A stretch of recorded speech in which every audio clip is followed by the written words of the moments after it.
Welcome back to the Turnbuckle Tavern and another edition of our Visits to Tavern, live from No Cell Studios on the Ace of the Tavern, Acefield Retro. And I'm joined today by the cause of it all, as above, so below, Joey Conway. What's up, man? What's going on, man? How are you? Good, man. Pleasure to have you back on. This is the second by popular demand. So you've been asked about. The interview did really well, and people want to know more about Joey Conway. Oh, God. Why?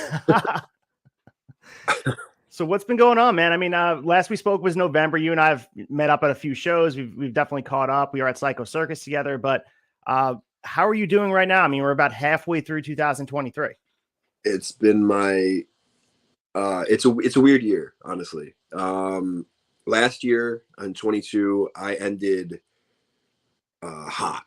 I was booked every weekend, multiple times a weekend, all the way through from probably July until January. And then this year picked up, and I kind of lightened the load a little bit. A couple of companies, went a different way, so they didn't bring me back yet, but there is plans in the future, which is nice. But then I worked for WWE, and Right. I went to Puerto Rico, and I did all this other crazy stuff. So it's like six in one hand, half a dozen in the other.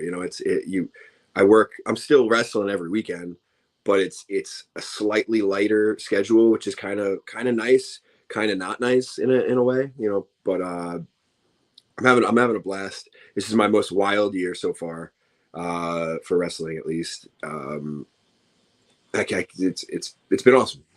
Yeah, in 2023, I mean, we're 6 months in at this point, 5 and change, about just like that.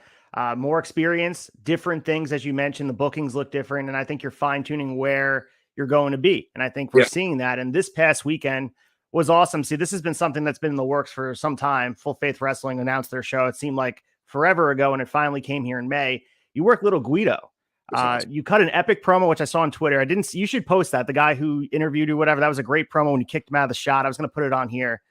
But talk about the experience working with Little Guido. Were you a fan of his growing up? And were you happy at the end of the day with the match that you guys had? Yes. First of all, I was absolutely happy. He is still freaking incredible. I don't know how old he is, but he looks like he's young still. He works like he's young still. He can just turn it on at any moment. It's insane. I hope to be half the worker that man is in my career, period. He's so good. I'm very happy with that match, and it just got posted on YouTube, I believe. Oh, I shared awesome. on a couple of my social media feeds. So if you're watching it, watch that match. But thank you. That promo was off the cuff. The kid just grabbed me. He was doing like live reactions to stuff, and he was supposed to be like I guess like a backstage interviewer guy. Mm-hmm. As soon as I was done with my match, he's like, "Hey, can we grab you for an interview?" I was like, "Hell yeah!" And then he I didn't know what he was doing, and he just started cutting a promo about like I'm this backstage announcer guy, blah blah blah blah blah. And I went, "Oh, this is what this is."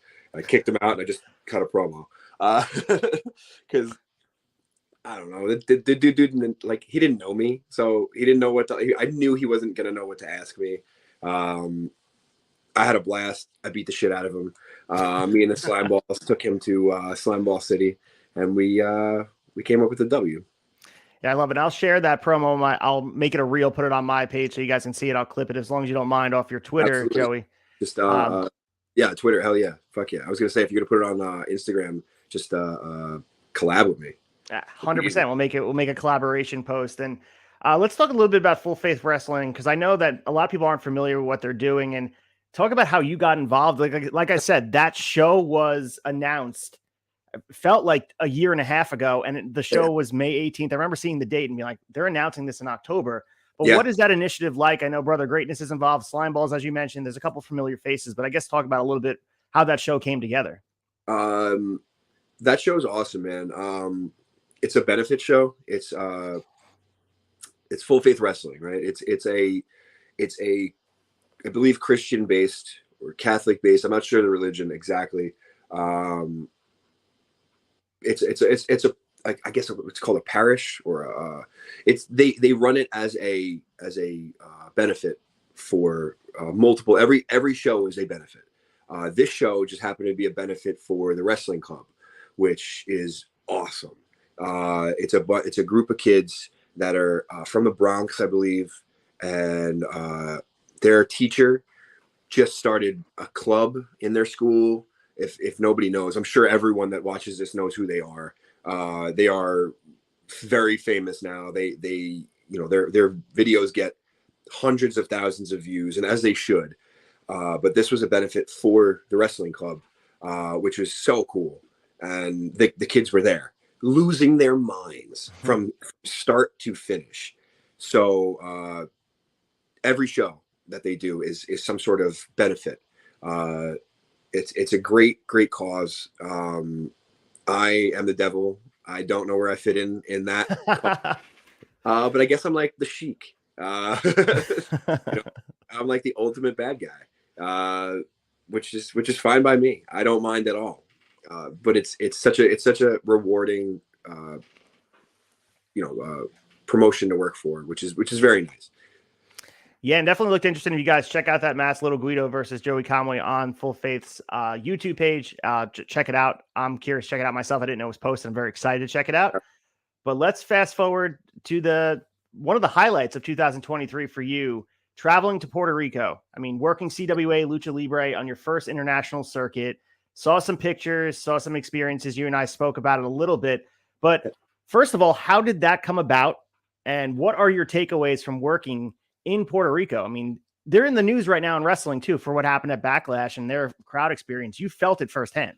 Yeah, we were there the week before, and they were just as crazy, if not a little less, actually, than they were for WWE. That crowd, I went back and I rewatched that pay-per-view again recently. It's insane. Or premium live event, whatever they're calling it. But I watched it again recently, and I've watched Bad Bunny's entrance like 40 times. It still like gives me chills to think of it. It's insane. The amount of crowd and fan participation in that show was off the charts, and something I don't think we'll ever see again. And that's just how they are. When I was there a week prior, they were doing the same thing. They were chanting stuff. I don't speak Spanish fluently. I can understand Spanish, and I can speak very little of it.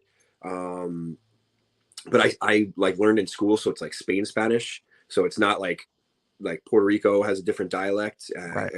So I couldn't really understand a lot of what they were saying. But they were saying they were chanting these things that were like full sentences, like and they were all in unison the whole time. Like, this is insane. Like they're so invested, and it feels like you're at a soccer game or football, whatever you want to call it, game. And they have the cowbells, and they have the horns, and they have it's insane. It feels like you're in an arena, and you're playing for the World Cup. It's absolutely incredible. The crowd invests in everything. I had no idea what to expect walking into it, and Joel Maximo actually hooked this up with me for me, and from the SAT, and he was the one that pushed me to go. And originally I was on the fence about going, just because it was a lot of time away from home, and I had a lot of other bookings that I had to take, and I was worried about being able to handle all of that at the same time. And I took it, and I'm so happy I did. And now I because of that, I have other international bookings that are possibly lined up that I'm in talks with, which is another level of insane. I didn't expect, in 2022, every year really, and whether we post it or not, every wrestler on the planet, that we come up with these lists, and I came up with a list in my head, and I never post them because to me that's a little cheesy. But I came up with a list, and on my list was multiple things. Wrestle internationally was obviously one of them, and I completed that. Working for WWE was one of them, or working for a major promotion was one of them. I completed that. This year has been absolutely freaking insane, and I can't. I don't think I've processed it yet. When I have a minute to breathe, maybe I'll be able to be like, holy shit. Yeah. But I can't thank Joel enough for hooking that up. And the CWA was so welcoming. I got a little heat the first day because I did too much. It was the first day. PJ Savage and we were supposed to be on like third or something, and they ended up switching everything, putting us on first. And him and I working together is dangerous. We just go, and we went, and we went hard, and they did not expect it, and they were not expecting it at all. And we were again the first match out. So we came back to the curtain, and they were sitting there, arms crossed, shaking their heads like, "Come on, man!" I was like, "Oh, I'm sorry. I don't know how to. I don't know how to like. I don't know what your style is. You guys, my plan was to watch the first two matches, see what the Puerto Rican style was, because the only thing I had reference off of was Abdullah the Butcher, Bruiser Brody, 80s, early 90s stuff, whatever Savio did back in the day, or whatever Savio did in the late 90s, early 2000s with them. And but again, I'm watching main event stuff. I'm not realizing, I'm realizing, but I'm not watching, undercard stuff. So we went out and we had a main event match, first match out, and they were not pleased. However, they were extremely nice about it because they were like, "This is insane. You guys are crazy." I was like, "Yeah, hell yeah." That's awesome. So what was the conversation like after that? Obviously, there is wiggle room for growing pains. This is the first time you're there, first time you're working in front of that crowd. Were they just like, "Don't do it again, slow down next time out," or was it just kind of giving you pointers? I mean, they seem mad, but probably were like, "That was awesome." They were pretty much. They weren't mad. They were more like, I don't even want to like. I hesitate to even say aggravated. Jesus Christ, over there. They were more aggravated, I think, because they had, there's a flow of a card, and in that flow of card, first match out doing a main event is not how that works. But where we're from, up in the Northeast, that's what we do. Every match out, we try to top each other. We walk through the curtain and we go fucking follow that, and that's just how that works. We didn't understand that. Well, we didn't really pay attention to that, really. And we just went out and we had a match. And when we came back to the curtain, we were met with a couple people that were just unhappy with the amount of stuff we were doing. And we brawled all around the arena, and we beat the shit out of each other. And they were not exactly happy about that. They were a little bit perturbed, to say the least. And like 4 or 5 guys ended up saying it. One guy had a couple of drinks too many towards the end of the show and came up to me, pointed directly in my face, and was like, "I had a bone to pick with you." And I went, "Okay, I'm in a different country. I'm not gonna, start shit with you. Right. It is what it is." He was kind of an asshole, but eventually he calmed down, and he realized that he was kind of coming off like an asshole, which was nice. But the next night I went out, I had a match with one of their guys. It was awesome. Yeah, and also too, I mean, you got to remember, you work in front of, as you mentioned, the Northeast crowd, and they are some of the hardest to please. I've been in front of those crowds where they're not reacting to stuff they should be reacting. And I'll go back to, the Remarkable Wrestling show where, Kono Kabuchi and Desmond Cole put on a banger of a match, and you think they should be reacting a certain way, and it takes them a while to get warmed up. And that's who you're performing from before, predominantly, not NYWC audiences, Outlaw Wrestling. You also got Remarkable Wrestling. They're a lot of times sitting on their hands on Long Island, and I'm from here. They're hard to please. It's insane. When we came back from the pandemic, they were regular crowds. They were happy to be there, participating, going nuts, going crazy. And I believe that truly helped me come into who I am today, because I was able to kind of let go of the oh shit, they're not reacting, oh shit, they're not reacting, oh shit, they're not reacting. And now I pride myself in being able to be one of the people that can have them react like that. I love having a crowd in the palm of my hand and knowing everything I do is going to cause a reaction. And the Northeast is tough, man. It's very tough. Unless you're up in like Massachusetts, like they don't give a shit. They're just gonna Wrestling Open in Worcester. They go off every week. It's like a community there though. They go crazy for snapmares, right. Like which would be awesome if they did that here or everywhere, you know. But they don't. And you know, Puerto Rico, they bought in. They bought in with everything they had. I got hit in the head with a megaphone. I actually pulled that tweet here. I was going to ask you about it. I'll pull it up since you just mentioned it.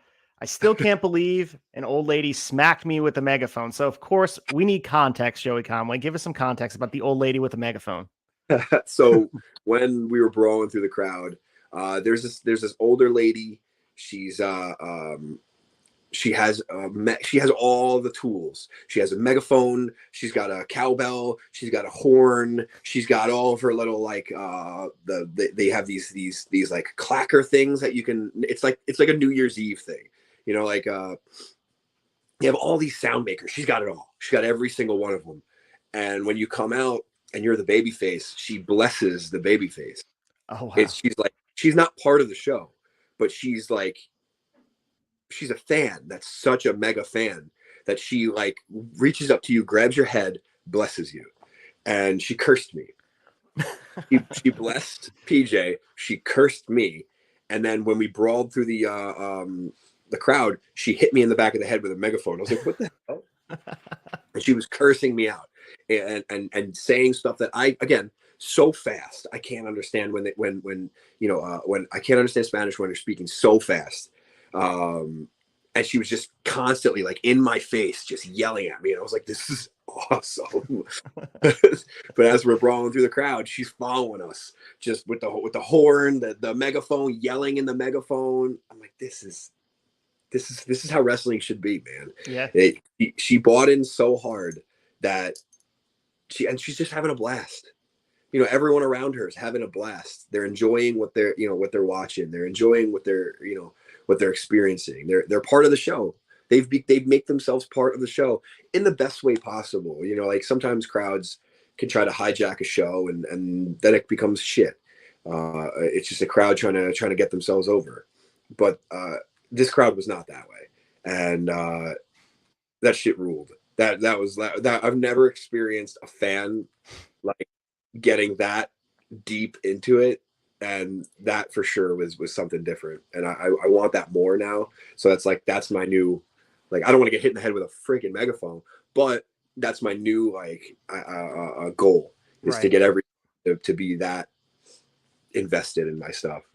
That's like the old super fans at NWA, the Dusty Rhodes super fan, the Ric Flair super fans. Yeah. Where anything they did, like they were, like you said, bought in. There's an idea, wink, wink. We know this is an act, but yeah, I'm immersing myself because I'm escaping reality, and that's what wrestling is when it's at its best. And that was every fan in that whole arena was doing that. Every single fan. We saw it. Everyone saw it. The world saw it during that pay-per-view or premium live event, whatever it's called. That Backlash. Everyone in the world saw that. And if they didn't, they need to go watch that show 3-4 times and just experience what that crowd created. That crowd created an ambiance that could not be created anywhere else. You could wrestle in Madison Square Garden 14 times in a row and you'll never get a crowd like that. And that's just that crowd, that country needed wrestling. That every wrestler that was in that locker room told me it's been a long time since we've had, a big show. It's been a very long time since we've had a show that people can look forward to. I'm like, oh, that's kind of crazy because, we're from the U.S., the mainland U.S., and we get shows, 2 times a year at least, you know, Right. in our area.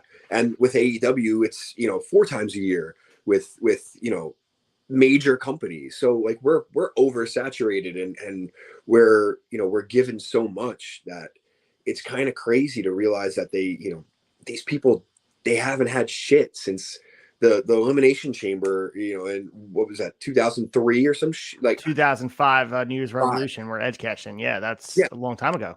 that's the last Puerto Rican Yeah. show, major show that they did. It's crazy to me that, and they treat, they they let you know that they treated it like that. They were having the time of their lives. When I was there a week before, they were watching, there was I was told that there was, I believe, 3 independent wrestling shows going on that weekend, and CWA was running 2. So there was 4 technically. So one show was running, one show and some sort of like press conference, because there was a very prominent Puerto Rican like social media star or whatever, influencer, that was wrestling on one of the other shows. So they did a press conference and then they did a show on Sunday. On Saturday, I did a show. On Sunday, we also did a show. So it was there, and then there was one other one somewhere else that I didn't know about, but it was they were getting, they get independent wrestling clearly. The crowds are coming back. They were telling me that you know, a lot of people don't come out to these shows because they just haven't had wrestling in so long, and they haven't had like independent wrestling, like really good independent wrestling for a long time. So they're the crowds are just coming back. So like the first day, the crowd was a little light, and the second day the crowd was at least twice the size. Mm-hmm. So in one day, it doubled in size, and they were just as loud, if not louder, than the first day, which was amazing. And it was the same people. Right. But it just brought more people. It was awesome, man. And it's like I said before, it's an experience I'll never forget. It's experience I'm extremely grateful for. I can't wait to go back if they have me back. They said they would bring me back, but if I go back, I want a championship, and I want to take one of those titles home with me. Hold Hell that yeah. hostage. And you mentioned other locations, and of course, don't disclose if you cannot right now, but bucket list locations of the ones you want to check off sooner than later. I mean, we can talk about UK, we can talk about working Australia, different Yeah, markets of wrestling. I mean, these guys, absolutely. Yeah. these guys are clamoring for the product. And what is number one on your list? Do you have a dream place to work in front of a certain audience? It's a hand in hand. It's Mexico and Japan. Oh yeah. I want to work with. I talk to Sam Adonis quite often, and he's becoming very, very big in AAA, and he always tells me how much fun he's having and how awesome the crowds react to him. You know, he's a 6'4", bleach blonde, white American man that literally does like a patriot, like America Great Again character type. I think he's kind of faded off that, but he's like does this like patriot American character that is just so pompous, and they eat it up in Mexico. They just, and I want to be part of that, man. I want to see what I can do with the cause of it all, and see where I can go with that. And like Japan, same. I want to see what I could do there, and I would love to get an opportunity with Noah or a New Japan, obviously, or any of the other smaller companies that are there. The, you know, anything I could work for would be amazing. Just to experience a crowd there.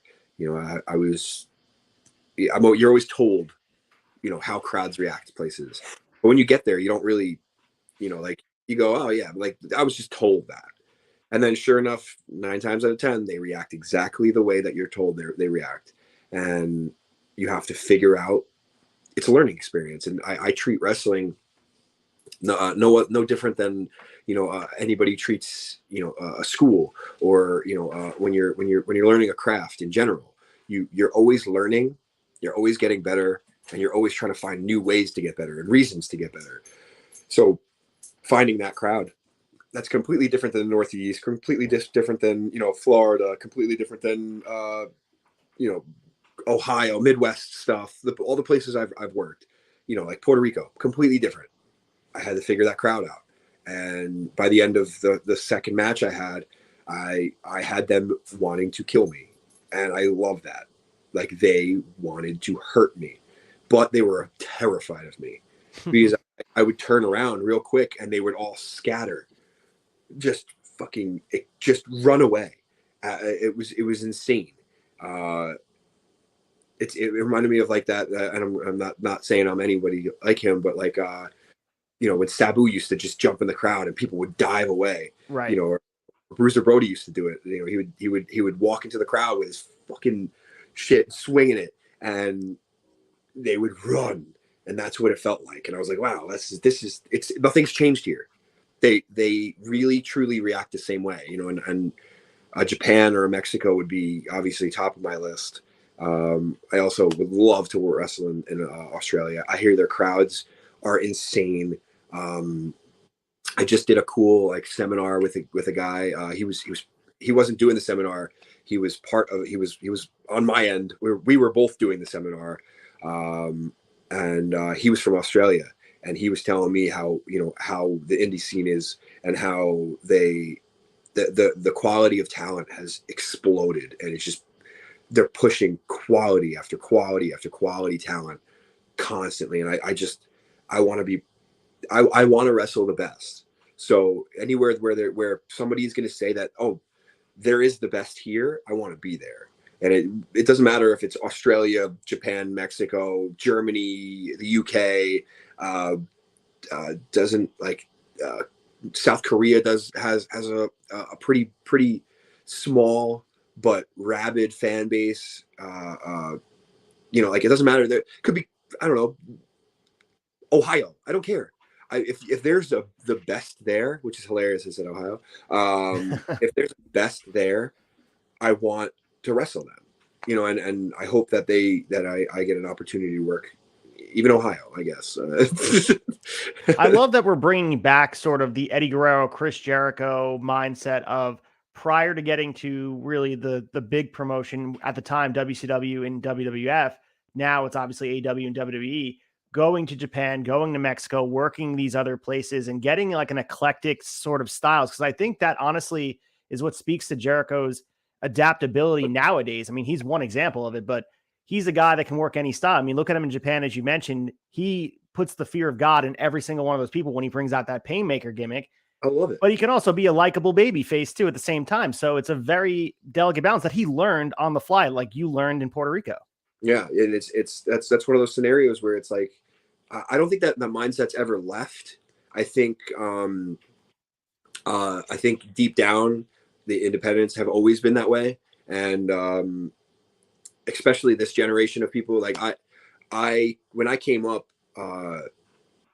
WWE was just starting to produce those like awesome, it was like really good documentaries where they were like DVD documentaries of, they had Jericho, they had Jeff Hardy and Matt Hardy, they had, you know, like I'm just trying to think of the ones I owned at the time, or probably The still own. Batista one, I know, Cena, Edge, Cena, yeah. they had Shawn Michaels, they had so many great ones, and they were just constantly producing these amazing documentary after documentary. And like the Jericho one, like you said, is one that stuck out like hugely.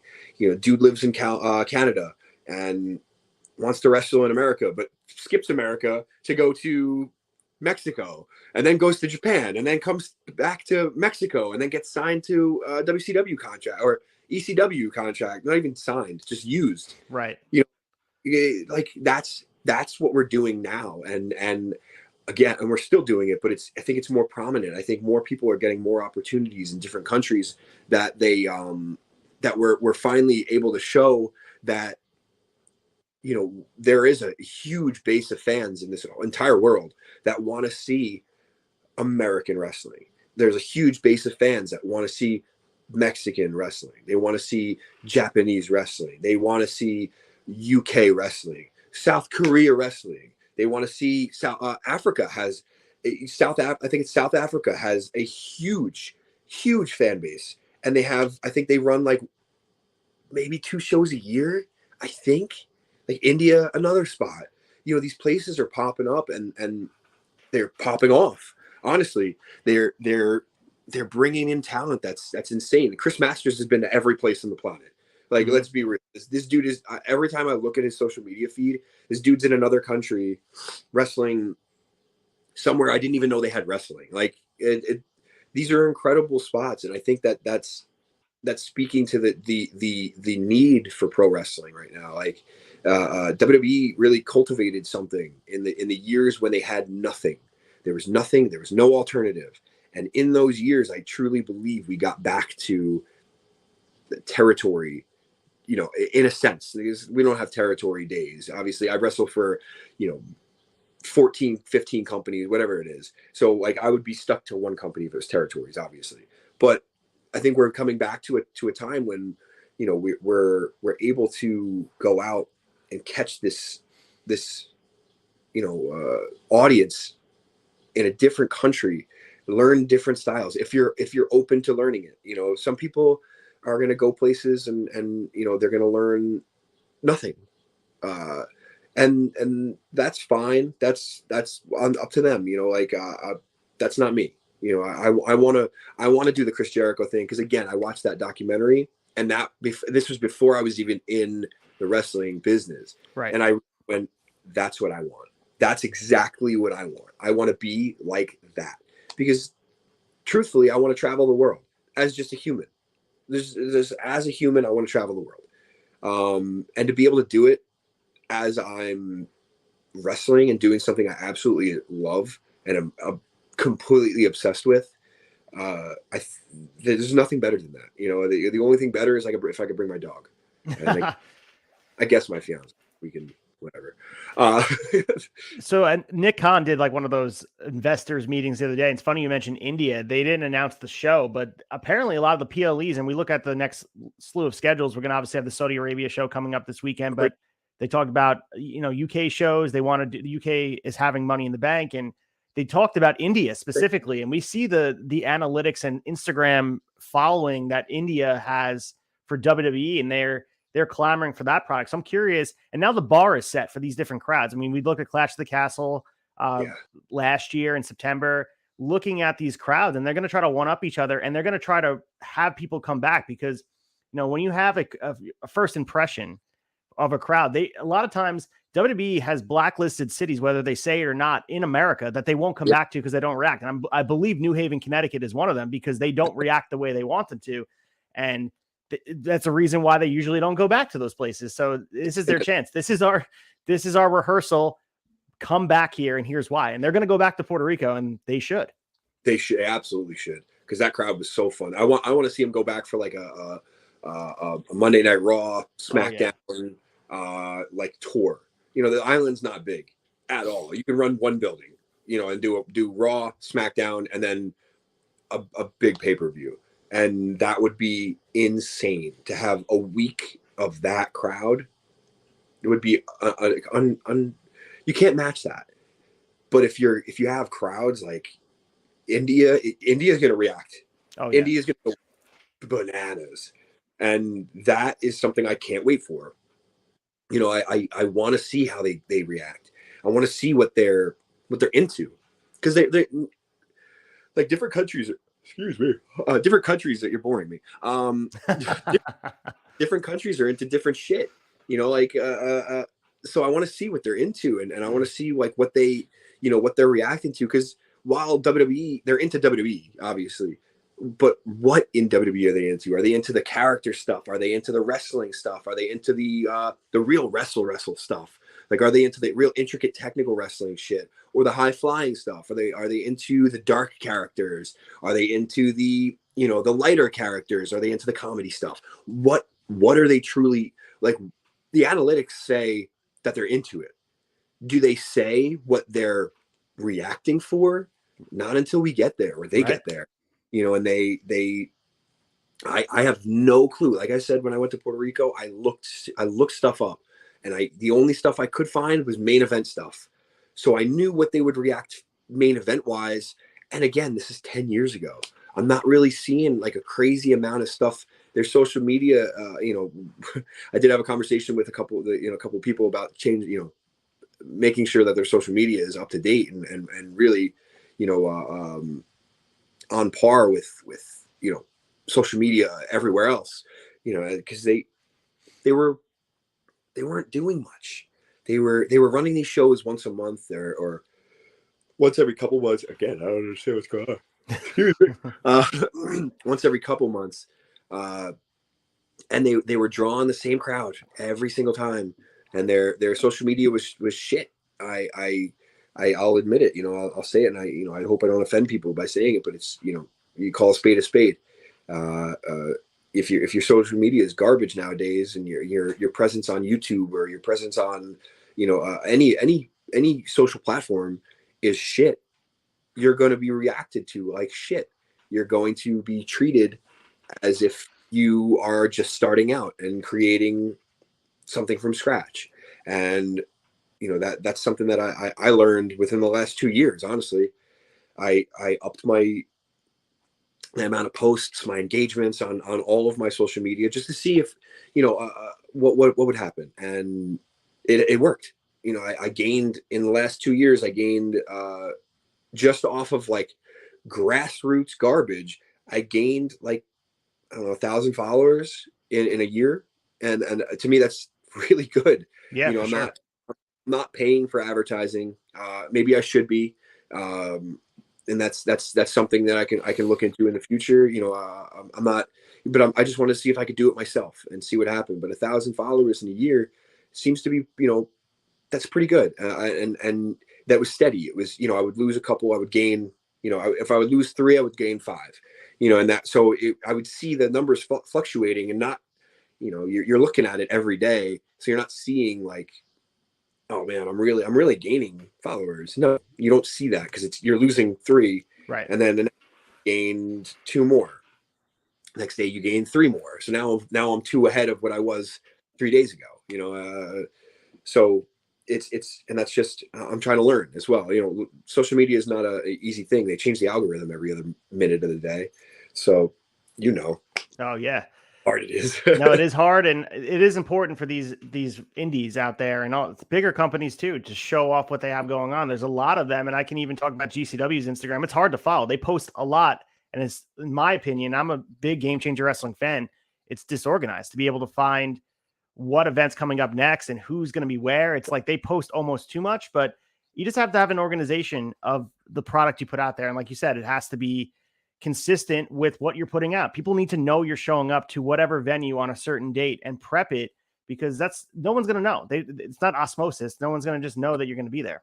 There's been companies I've worked for that I've received the match graphic for my match, and I look over everything, because in the past I've actually had my name spelt wrong. I've had like my tagline spelt wrong. I've seen like if they have phone numbers, I see like the area code is wrong. Like I've seen that stuff. So like I look at it, because if I'm gonna post it, I want it to be professional. And you know, plenty of times I've seen where it doesn't even say what time the show is, you know, or where the show is. Like, how are you going to do that? It says some like sports complex. Okay, cool. Some sports complex on this date, but what time? Oh, sorry, I keep yawning. I have no idea why. It's been a long day already. It's, but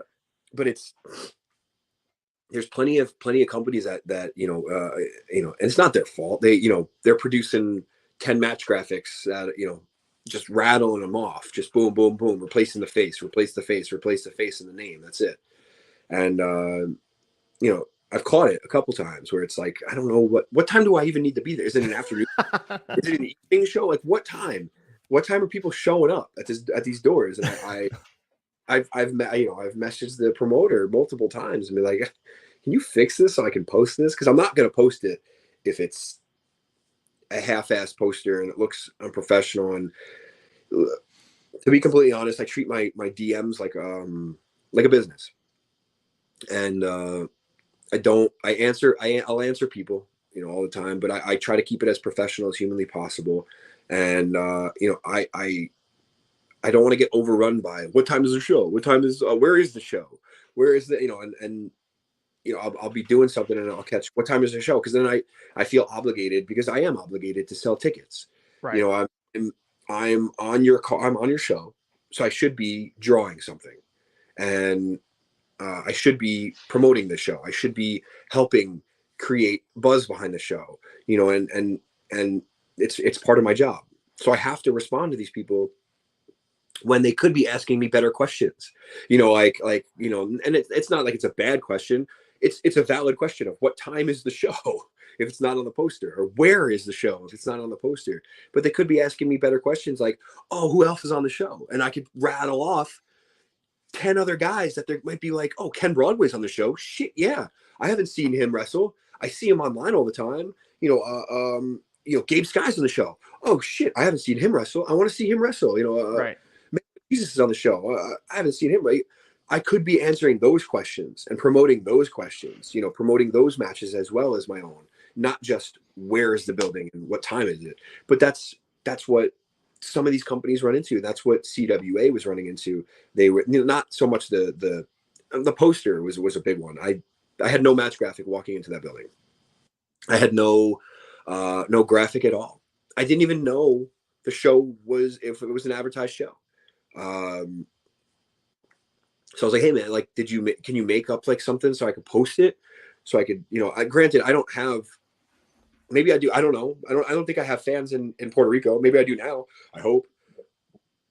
But maybe, other people will be like, oh man, what's the CWA stuff? Maybe look at their social media, and now your guys get looked at by people that follow me from, right. From the Northeast. Now, oh man, this guy looks great. I like to follow him. Oh man, now, I don't know, NYWC posts, who do you want to see us bring in? That guy. I want to see that guy be brought in. Yeah. Wow. That's how this shit works. And it's, I'm not being selfish and trying to, hoard all this shit for myself. I want wrestling to succeed, and I want indie wrestling to succeed. I have a huge love for indie wrestling.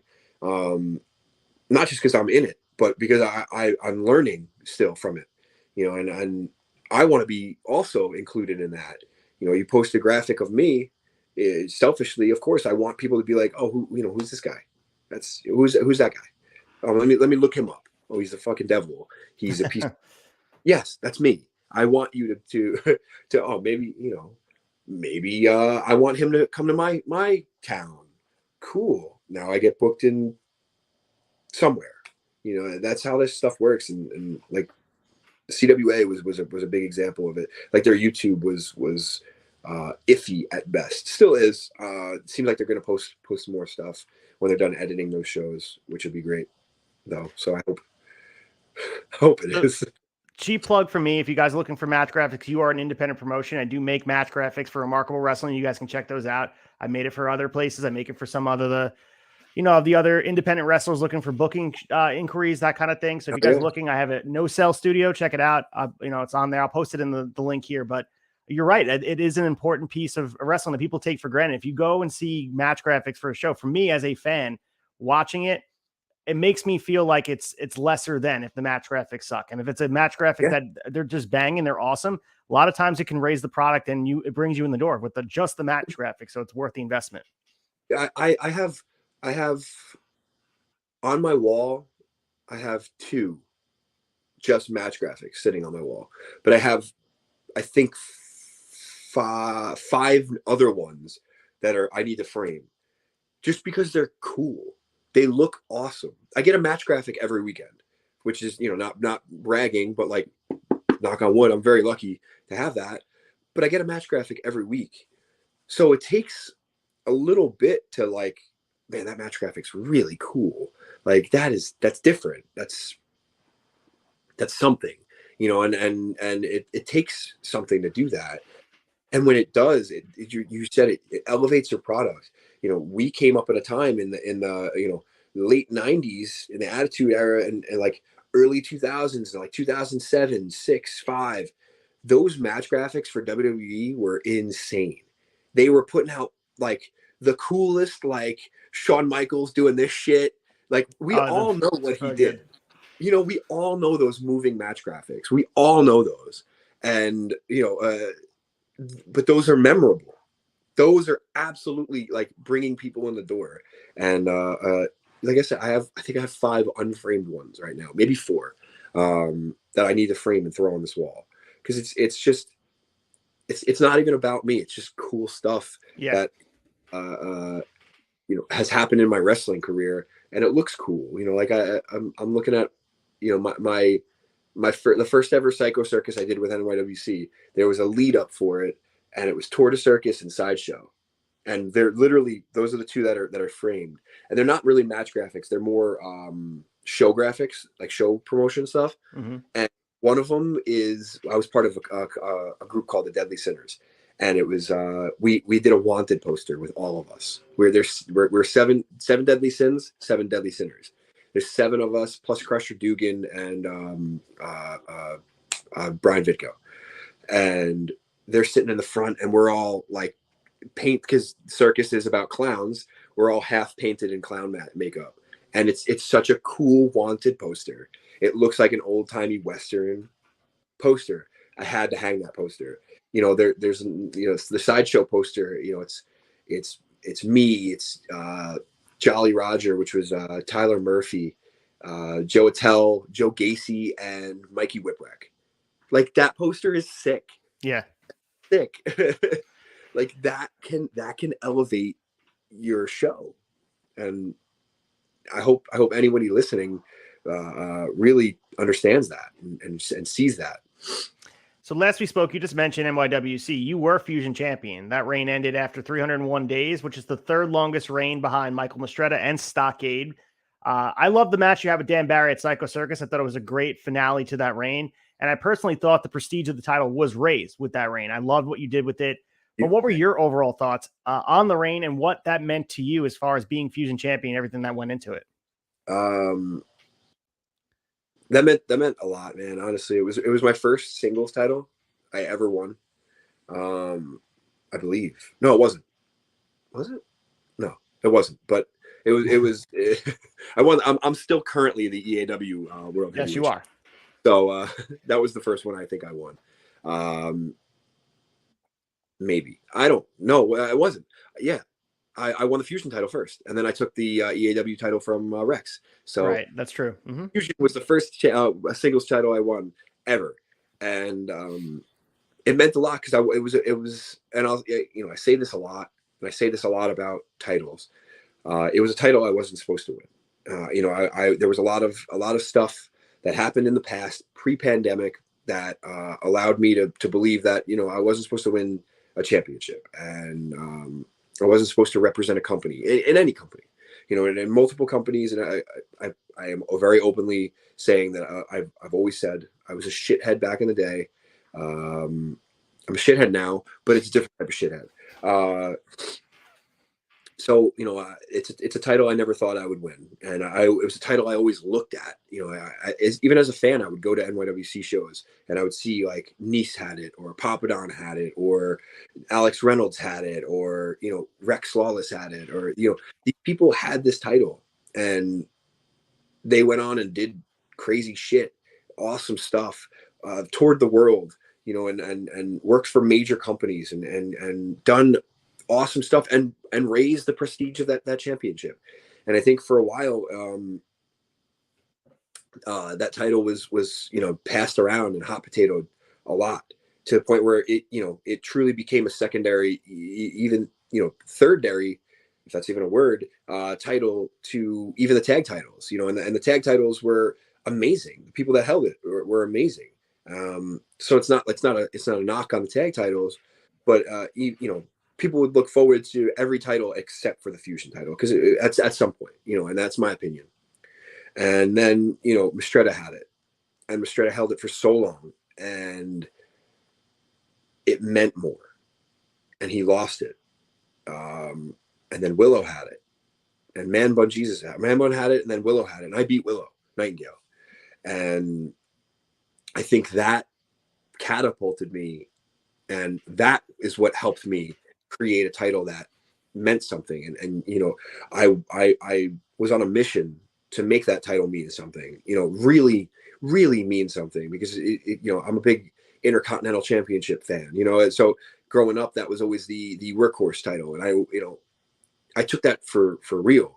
And I really invested in myself, and I really worked hard, and I really, I was in the gym every day. I was training every day. I still am, and like, as soon as I'm done with this, I'm going to the gym. I'm going to go do a show tomorrow and train tomorrow. I'm going to do the same shit I do every day. But I wanted to elevate that title to be the real workhorse title, and be the title that everyone would look forward to on that show. You have your heavyweight championship. You're going to have a heavyweight main event. That's fine. But I want people to go, shit, that Fusion Championship match should have been the main event. That tore the house down. And I wanted that. And I really, really needed it almost. I was so obsessed with creating lineage to that title going into the future, because NYWC at the time, I think Willow wasn't signed at the time, or maybe she was, and I'm not sure how, like, what the time frame was, but for a while NYWC hadn't produced a TV person, some sort of star that went off and went to TV. So I felt like I say our company because that's my home. Our company was living off of local talent, and that's great. It worked. We were drawing every month, and people were coming. People were loud. People were enjoying it. But I wanted to create something that was a little different, and I'm really proud of that reign. And I wish it was longer. I wish it wasn't lost to Dan Barry. Because Dan sucks. But it's. I wish I still had that title, because I would be making it mean something. I don't know when the last time it was defended was. It was probably when I was in Puerto Rico, and before that, it was when I defended it. I think he took like a month off after winning a championship. Like, who does that? Who, seriously? Like, that's just a slap in my face. Not let alone NYWC's face and everybody who came before him. And he probably knew that. That sucks.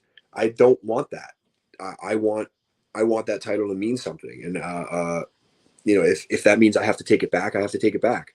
But I still haven't come for it. But if I do come for it, when I do come for it, that's trouble for whoever has it. But right now I kind of have my eyes set on a bigger, shinier piece of metal. We will talk about that in one sec. But before we move on to that, the match with Dan Barry, we saw you break out the 450 splash. We've seen you break it out before. It was very impressive to me because of those low ass ceilings at the Farmingville Fire Station. Very sketchy to be doing that. Like we said, we've seen it. You've done it on crash pads. You've seen you post it on social media. You've done it in a match before, but this one felt like a little more oomph on it. I think when I saw you after the show, you were so nice to let me use your merch table to sell some of my stuff. We were talking, you're like, that knocked the air out of me. So speak to the 450 splash, how it became like in your arsenal to feel comfortable doing something like that, because that's very hard to do. I've always been a flippy person. I just never showed it. Growing up, that's all I did. Was I would be the kid that was on the football field doing flips in my pads. Like, I would do backflips in my full gear. So I was always the person who did crazy, dumb, stupid, flippy shit. And I never did it in wrestling. I would always practice it, and I would always, I knew how to do stuff. Like, I've done Phoenix splashes, and I've done moonsaults, and I've done all this other stuff. And I've done 450s for years. I just never did it on a show because psychology and, other scenarios. And now I'm finally comfortable in where I'm sitting to break stuff out like that. And, I'm happy I am, because now I can have fun and do stuff that other people can't do at my size, which is something that I think is missing. I think that was a missing ingredient for me for a long time. Was I was just wrestling like a bad guy, and not showing people that I not only wrestle like a piece of shit, but I can do all of the stuff that your favorite wrestlers can do better than them. And I wanted to show that. And little inside baseball. 90% of the stuff that I do in the ring is stolen from the people who trained me. I do a backpack whippersnapper. I do the dude buster, which was Nice's move and Trent's move. I used to do the headlock driver, which is Mondo's move, but Mondo's back, so now I can't do it. 450 was Nice's move. You know, I even that on the night of the circus, I even shook Nice's hand. It was like, hey man, sorry, I steal everything you've ever done. And he's like, I don't care, man. It's it's wrestling. We all steal stuff. Like but all the stuff I do, there are some things now that I've created and cultivated, like the 619 whatever it's called, the cannonball that I do is I've never seen anybody do, and now I've started to see a couple people do. I'm not saying it was me that started it, but it was me that started it. So, but it became something that I wanted to throw in, big match scenarios and make it mean something. And yeah, that one was real. That one, I gave my entire body weight to Dan, and he had no choice but to give his entire body weight back. And that ring rebounds when you hit it. And it blew my lungs out, man. And my ribs were killing me for days. But it was almost worth it. I almost won with it. Nothing a little Jack Daniels couldn't fix right after. I saw you pull out the little the Jack Daniels, had a little post-match drink, which was awesome. Nothing Jackie Dan can't fix. Nothing. So you mentioned friend or foe, and you're in the NYWC championship picture now. You're teaming with Papa Don to take on Sal Savelli and the current champion Big O. We have seen some strange bedfellows in the history of wrestling, but this has the potential to blow up into something chaotic on May 27th. So speak to your interest in Big O's championship, which I know you have, but also teaming with Papa Don, who is someone, of course, that we respect what he's done, but he has his own intentions of taking that title from Big O. I'm sure he does, as he should. And I've said this to you before. I've said it to a million other people. If you're not in this business to be world champ, then why are you here?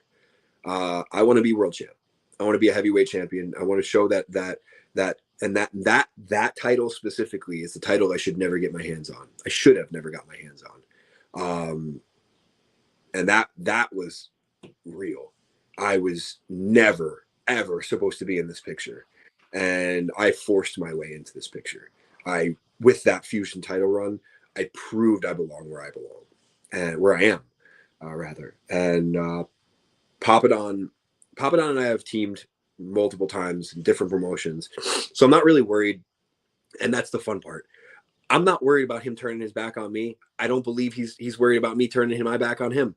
We're in this to inflict damage on Big O, and I don't know why Sal is in that match. He's got a little card that it's a Money in the Bank type thing.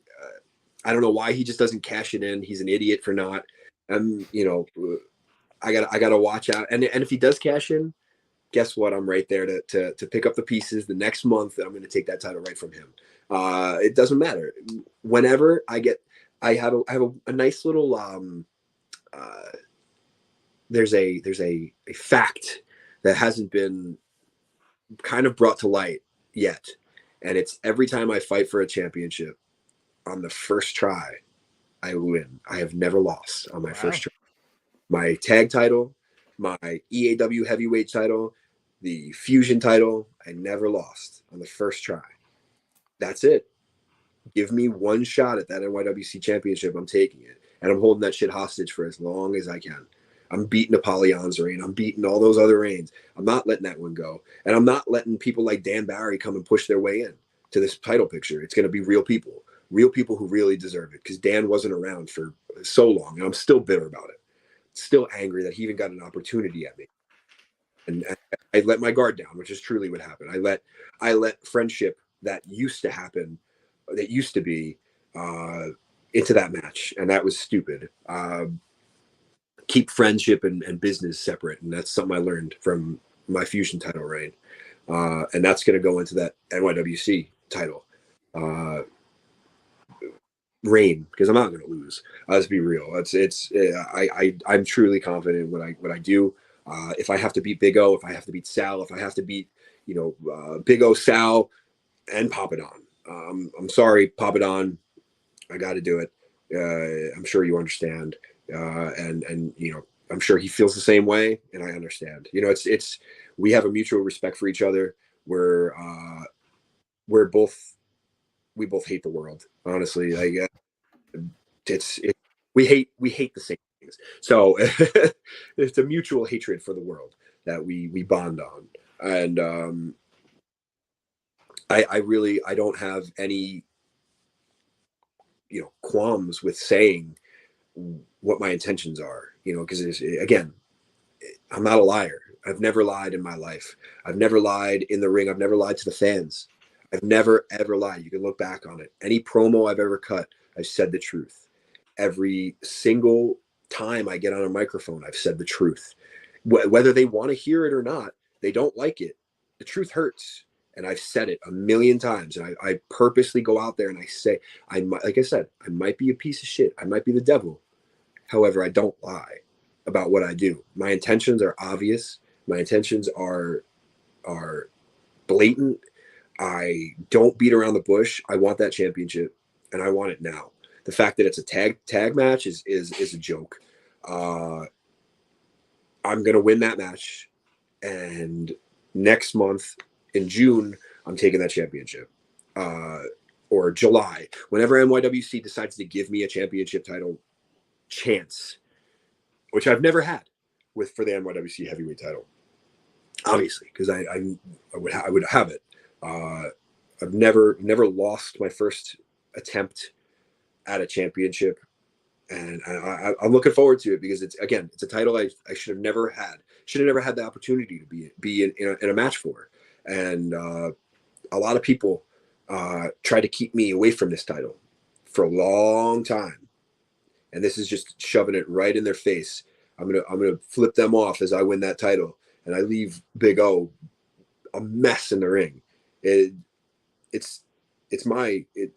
hate saying cliches, but it's truly my time to have that, and it's truly my time to create what I created for the fusion title, for the heavyweight title, and I want to have people looking forward to a heavyweight title match again for the first time in a very long time.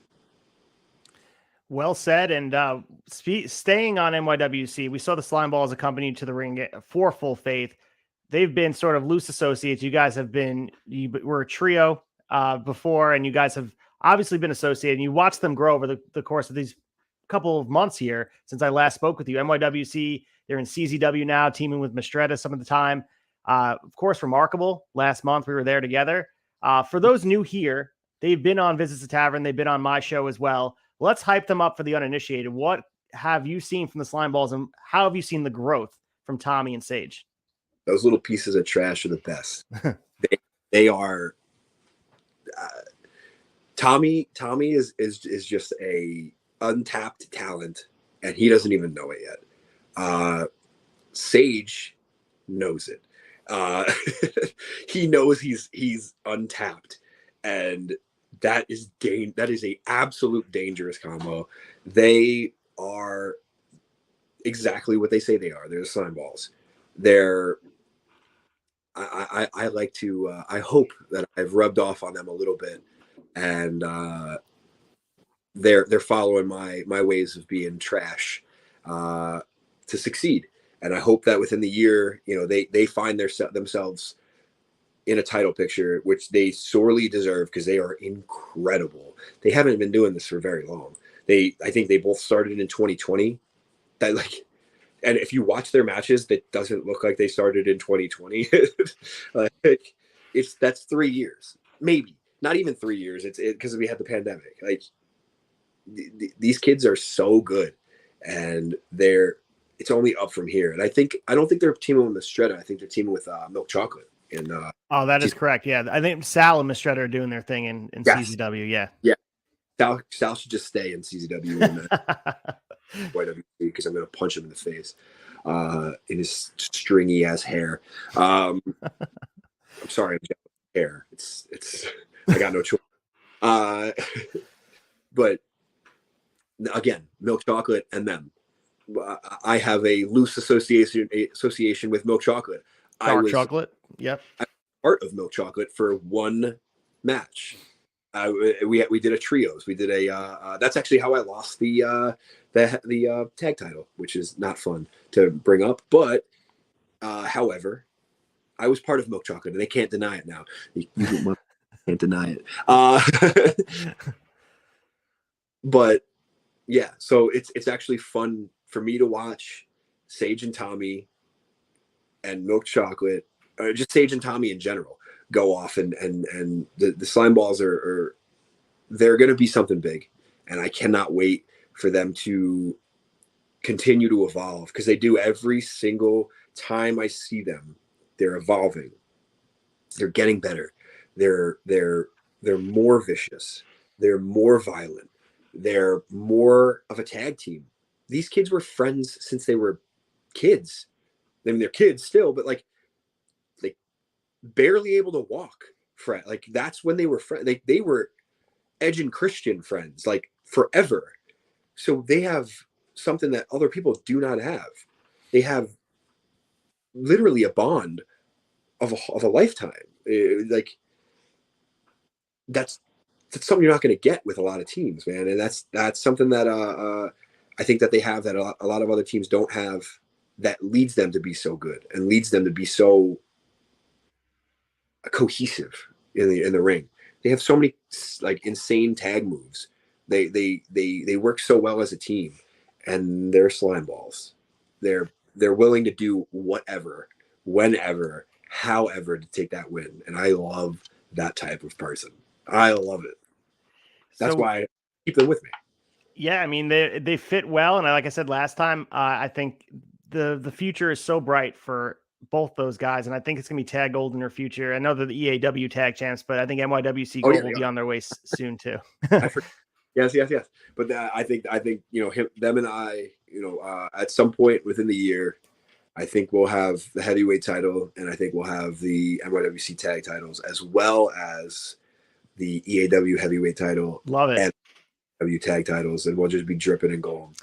Well, speaking of dripping in gold, we saw Wrestling Is Now. It was supposed to happen this past week, and it got moved from last week to June 16th, called Sunset Flip. I know you made your intentions clear that you want gold there. Are you going to be in Ridgefield for that next event, or is that still part of the works for Joey Conway's schedule? I'm in there. I'm there. I am 100% there. If there's a championship to be won, I'm not going to miss that for the world. That is 150% mine. It will always be mine. It will be mine forever. And I cannot wait. It's only a matter of time. I don't know why they wouldn't just give it to me at this point. That title is another one that I want to create. No one's ever held that title. No one's ever fought for that title. No one's ever defended that title.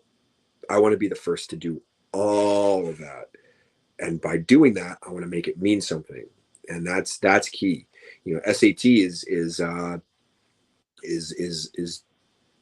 pretty ingrained in independent wrestling and wrestling as a whole. They call themselves the fathers of the style of today.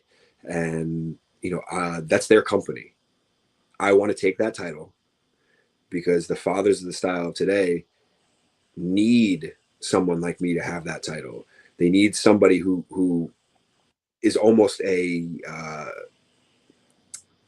don't know, a bridge to what old wrestling used to be and what new wrestling is now.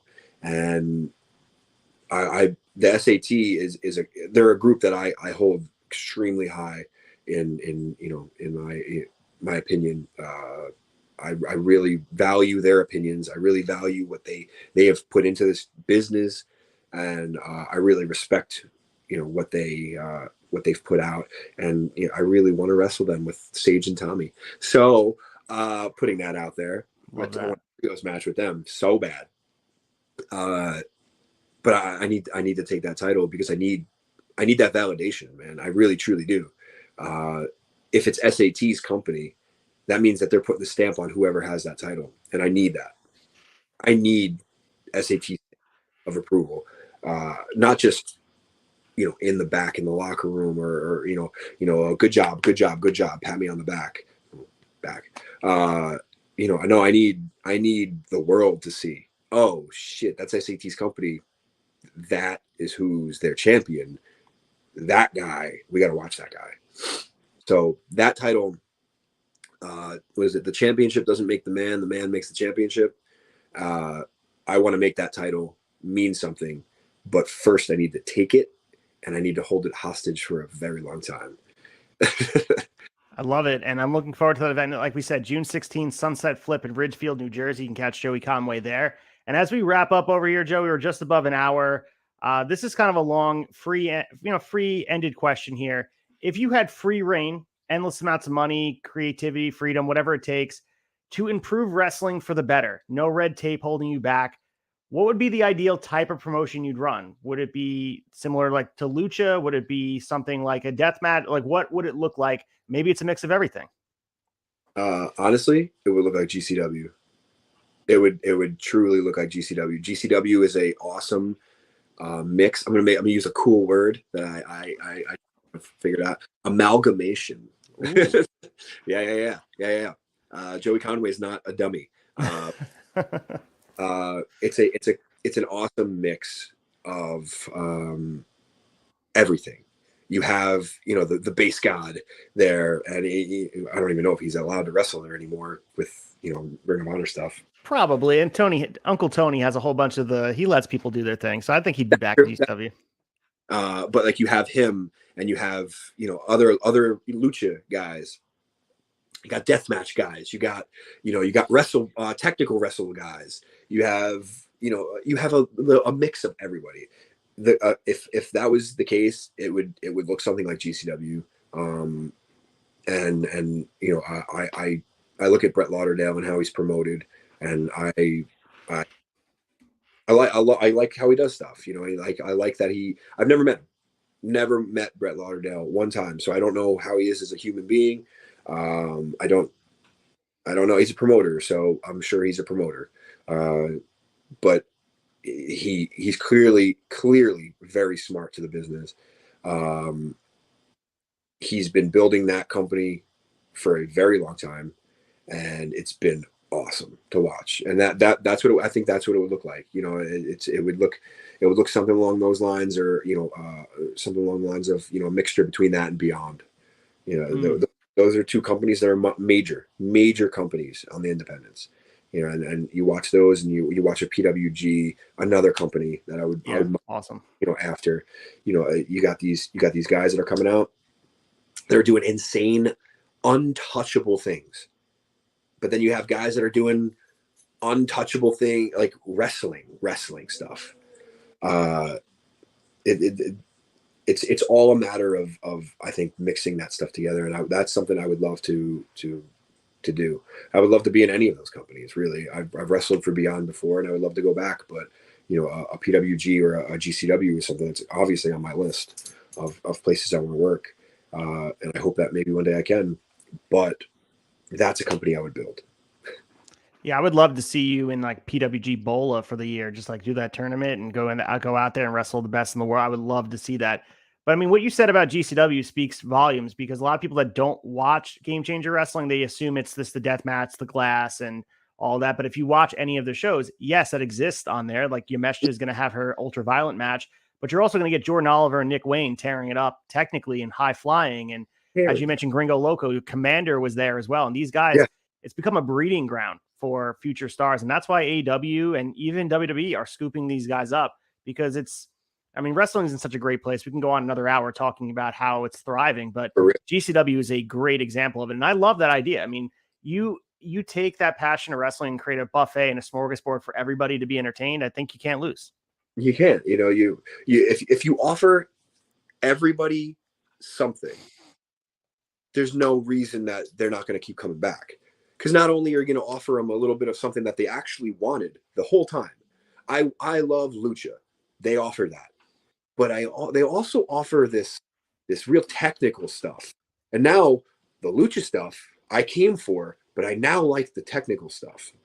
Now I'm learning more and more and more and more about these guys. Now I'm going to follow these guys and find out where they go. And it's like that company is doing it right, man.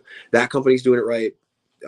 PWG's doing it right, but GCW is a touring brand, which is Yeah, insane. Germany, Japan, like the UK, you're right. They're everywhere. The touring independent brand, like without a monster money backer behind them. I don't know if they do, but I assume it's not. At this point, they're running off of what they have, and that's that is the most cool independent shit ever. Like that is so punk rock. It's so badass. So good. And so as we wrap up here, and what I would like to do is give you the floor to talk about what you're looking forward to for 2023 and beyond, personally and professionally. The year's been awesome. I'm sure you're looking forward to more awesome things happening this year, but floor is yours. Hype up everything that's going on for you. I am looking forward to the possibility of doing another international trip within the year, at least one. There's like I said earlier, there's talks, and I've had conversations about this with promoters and people for places, and I hope that something's solidified so I can announce some stuff soon. Which honestly, now we're going to go back to the beginning of our conversation. That's the reason why my schedule was a little bit lighter in this last year. I've been trying to branch out and do more international stuff and bigger. I want to wrestle for GCW. I want to wrestle for PWG. I want to wrestle for Beyond more. I only got two opportunities with Beyond. I want way more. But I have so much cool stuff coming up that I can't overlook at the same time. I have NYWC on the next Saturday, same day as that pay-per-view, which is kind of annoying. NYWC is next Saturday. They're also running a show. I think it's June 9th. It's a benefit show out I saw that the Warriors show. That's in actually Port Jeff Station. That's out east on Long Island. Now, how cool was that poster? So cool, right? Like that's one of the ones that I'm hanging on my wall because it's just badass. If you haven't seen the poster, check it out. It's badass. It's the colors are amazing. The place, I'm dead center, which makes the poster rule. But I have that coming up. I have a bunch of stuff. Oh my gosh, I'm trying to remember all of it right now. I have TNT wrestling in June. I have a bunch of stuff. If you just follow my social media, it'll be up there. I'm sorry if for any promoters that I'm missing the opportunity to say plug your show. I got to look into my schedule and I have to, when I do these, I should write all this stuff down. I should create notes for myself, which would be smart. But I have all this stuff coming up, which is amazing. I'm so lucky to be this busy, and I hope to be busier in the future when I find out what my schedule is going to look like. But I'm booked all the way until September, I think, right now. Awesome. Almost every weekend. So I have a few dates to fill, and that's my goal, is to fill those dates in and see where we're going to go with that. So remember to follow Joey Conway on Twitter and Instagram. His Instagram's right under us watching on video at joey.conway. So make sure and I'll include a social on the description below. We're going to revisit this tweet really fast before we leave. I still can't believe an old lady smacked me with a megaphone. If you're at a show, please don't hit Joey with a megaphone, but bring the heat, bring the noise. Let's get people energetic. And I'm speaking to you, Northeast. Wake up. These wrestling shows, the things they're doing in the ring, you're not going to see anywhere else. So wake the fuck up, Long Island specifically. The more you give us, the more we give back. Like, you have to understand, if you shit talk me, I'm coming hard and shit talking you and your entire row. Now you're part of the show that you wanted to be part of the show, I'm sure. So why not do that? Just go off. Cheer for the good guys. Boo the bad guys. Or cheer the bad guys if you like the bad guys. I don't care. Do whatever it is that you want to do, but make noise, man. That's the key. The more noise you make, the more we do. the dumber stuff gets, the more the crowd grows, because now they're going to see that next month. They're going to go, oh shit, I got to bring my friends to this. This is a wild time. And the more that grows, now we create something that's different. We create a PWG on the East Coast, wherever that might be, whether it's it's a Beyond, or it's it's a NYWC, Remarkable, EAW, any of these companies. We can create that stuff just out of nowhere with just fan interaction. People want to go places where it's an ambiance. People go to concerts for the ambiance. You can hear, and live music's awesome, but you go there for a lot. Most of my favorite memories from concerts are when the band cuts and the crowd goes and sings the rest of the song. Those are some of my favorite memories of shows. So it's crowd interaction that means so much to us. So do it. Yeah, agreed. Make noise, guys. And again, Joey, thank you so much for doing this. We got to do part 3. Like, I still have things that I would love to talk to you about, but you and I can go off all day. And Yeah. I appreciate the time. I know you're such a busy guy, and always taking the time to be so kind to me at shows and extending an olive branch for helping me do what I do. So, dude, you're the man. I really appreciate everything you give to me. Come on, you're making me look bad. I mean, he was mean to me the whole time, but guys, Exactly. I appreciate it. And you guys can obviously check out this on audio coming up on Wednesday. As always, make sure you guys subscribe to the Turnbuckle Tavern and go to turnbuckletavern.com, find some merch. Also go to Pro Wrestling Tees, find Joey Conway's merch, buy one of his shirts, see him in person, buy some stuff. And again, support independent wrestling. But until next time, guys, this has been Visit the Tavern. I'm the Ace of the Tavern. We'll catch you guys next time.